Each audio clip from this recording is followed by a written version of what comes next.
নিজের চোখে দেখা কিছুদিন আগে একটা জানাজা পড়িয়েছে, খোদার কসম করে বলছে 6:30 ইন্তেকাল করেছে। হসপিটালের বিল দেনে वाला নাই, 4 সন্তান, অ্যাম্বুলেন্সে ঘরে ঘরে আসবে, 1000-1200 টাকার বিল দেনে वाला নাই।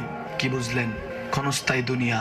মুমিনের কম থাকলেও আমি বলি, কেউ যদি এসে বলে হুজুর একটু দোয়া করেন, খুব পেরেশানিতে আছি, আমি তার হাত চুমু খেয়ে বলি তোমাকে মুবারকবাদ, আল্লাহ তোমাকে ভালোবাসে। পেরেশানি তো মালিক দেয়, এই জন্য এটা রহমত মুমিনের জন্য। পেরেশানি দেয় যখন ফেরেশতারা বলে আল্লাহ চাইতেছে টাকা পয়সা চাইতেছে, বলে এটা কি?